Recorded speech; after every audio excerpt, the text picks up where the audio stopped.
अस्सलाम वालेकुम everyone. I am शाम अली और आज का जो लेक्चर है इसके अंदर हम सीखेंगे कि हम ऑटोकैड के अंदर टेबल को किस तरह ड्रा कर सकते हैं। इससे पहले लेक्चर के अंदर जो लेक्चर 22 था उसके अंदर हमने सीखा था कि आप ऑटोकैड के अंदर जो पॉइंट कमांड है आप उसको किस तरह यूज़ कर सकते हैं। तो वह आज का जो लेक्चर है इसको स्टार्ट करते हैं। तो सबसे पहले जो टेबल की कमांड होती है वो हमारे पास ड्रा के अंदर पड़ी होती है, ठीक है। तो ये हम ड्रा के अंदर जाएँगे तो यहाँ पे ये नीचे जो है टेबल की कमांड पड़ी हुई है, आप इसके ऊपर जब क्लिक करते हैं तो ये आपके पास विंडो ओपन हो जाती है।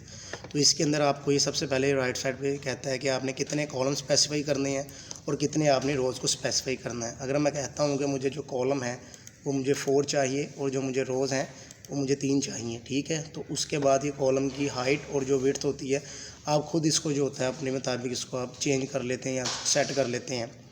इसके अलावा जो आप टेबल ड्रा करते हैं इसके अंदर जो फर्स्ट रो है आपको पता होना चाहिए कि आपने उसके अंदर टाइटल लिखना है, हेडर लिखना है या डाटा लिखना है। तो अगर मैं कहता हूँ कि मुझे फ़र्स्ट रो के अंदर हेडर चाहिए और जो सेकंड रो है उसके अंदर मुझे अगर टाइटल चाहिए और उसके बाद नीचे जो सेल्स हैं जितने भी उसके अंदर मैं कहता हूँ कॉलम्स के अंदर मुझे डाटा चाहिए। तो इसके बाद मैं इसको ओके करूँगा तो ये जो टेबल होगा जहाँ चाहें आप इसको प्लेस कर सकते हैं, ठीक है। तो मैं इधर इसको प्लेस करता हूं तो ये टेबल जो है यहाँ पे ड्रा हो गया है। ये इसलिए भी ज़रूरी है कि जितनी भी हमारी ऑटोकैड की ड्राइंग्स होती हैं यानी कि जो इंडस्ट्रियल ड्राइंग होती है उसके अंदर टेबल की जो इम्पोर्टेंस है वो बहुत ज़्यादा होती है। क्योंकि अगर आप ऑयल एंड गैस में चले जाएँ तो हर चीज़ जो होती है वहाँ पर बहुत प्रिसाइज़ करके उन्होंने लिखी होती है और उसकी जो डायमेंशंस होती हैं ज़्यादातर वो टेबल्स के अंदर ही हमने लिखी होती है, ठीक है। तो ये जो टेबल है हमने ड्रा किया है, अगर आपने इस टेबल को एडिट करना है तो इस टेबल को एडिट करने के हमारे पास 2 तरीके होते हैं। एक तो तरीका ये है कि आप इस टेबल के ऊपर अगर आप डबल क्लिक करते हैं, डबल क्लिक करने के बाद ये जो है आपके पास डिफरेंट ऑप्शन जो है ओपन हो जाते हैं, ठीक है। इसके अलावा ये जो कमांड प्रॉम्प्ट है आप इस कमांड के अंदर टेबल एडिट भी लिख सकते हैं, तो तब भी ये जो ऑप्शन है वो ओपन हो जाता है। तो 1 बाय 1 करके हम इन ऑप्शन जो है इनको हम यूज़ करते हैं। तो सबसे पहले इंसर्ट अबव है कि आप अगर इस कॉलम से ऊपर या नीचे अगर आप कोई रो या आपको इंसर्ट करना चाहते हैं कॉलम वगैरह को तो आप इंसर्ट अबव करेंगे तो इसके ऊपर जो है ये आप देख सकते हैं कि एक जो रो है वो इंसर्ट हो गई है। इसी तरह इंसर्ट आप बिलो भी कर सकते हैं, ठीक है। अगर मैं बिलो करूँगा तो ये नीचे जो है आपके पास ये इंसर्ट हो चुकी है।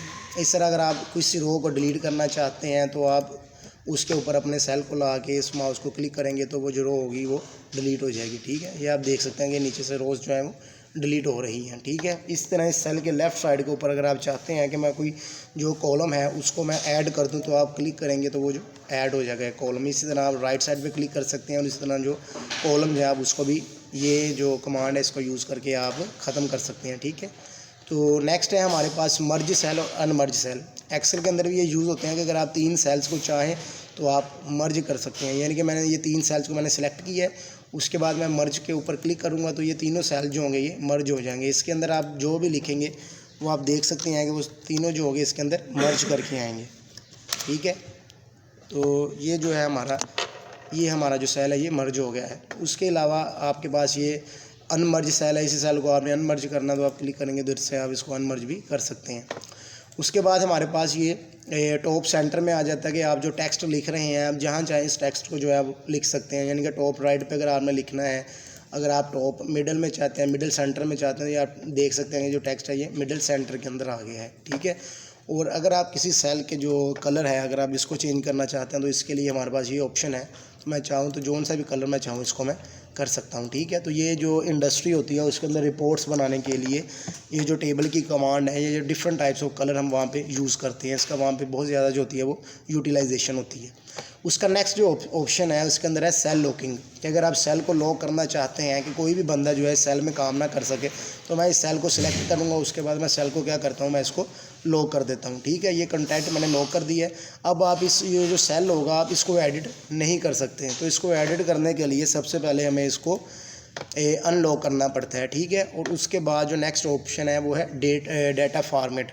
यानी कि हम अगर अपना कोई टेबल के अंदर कोई डाटा लिख रहे हैं तो उस डाटा की जो कुछ ना कुछ साथ में स्पेसिफिकेशन होती है कि आपने इसको परसेंटेज में लिखना है, आप इसको जिस चीज़ में चाहें आप इसको लिख सकते हैं, ठीक है। तो ये जो डिफरेंट एंगल्स होते हैं, एक्यूरेसी, करेंसी वगैरह है, तो आप जौन सा भी अपने टेक्स्ट के साथ आप फॉर्मेट देना चाहते हैं आप इधर से वो फॉर्मेट दे सकते हैं, ठीक है।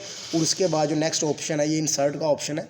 कि आप डिफरेंट फार्मूलाज अगर हम इसके अंदर यूज़ करने हो, डिफरेंट ब्लॉक्स हमने यूज़ करने हो, ठीक है, तो आप इधर से वो यूज़ कर सकते हैं, ठीक है। आई होप कि आपको आज का जो लेक्चर है इसकी समझ आई होगी। इसके अलावा आपको कहा कि जो टेबल की शॉर्ट कमांड है, शॉर्ट है, वो आप इस स्क्रीन को ऊपर ला के अगर TA लिखते हैं तो आपका जो टेबल है वो फिर भी आपकी वो वाली टेबल वाली विंडो जो है वो ओपन हो जाती है। इसके अलावा अगर आप कोई इसी के अंदर अगर आप टेबल नहीं बनाना चाहते, आपने कोई सेपरेट टेबल बनाया हुआ है, जैसे आप कोई एक्सेल वगैरह पे टेबल बना लेते हैं, तो उसको जो इंपोर्ट करने का तरीका है वो हम नेक्स्ट लेक्चर के अंदर सीखेंगे। तो ये आज का जो टेबल है, हमने जो आज के लेक्चर इसको कंप्लीट कर लिया है। ये हमारा लेक्चर जो 23 है। तो एडिट करने का आपको मैंने बता दिया कि आप जिस तरह चाहें इसको एडिट कर सकते हैं। आई होप कि आपको आज के लेक्चर समझ आई होगी। अल्लाह हाफिज़, शुक्रिया।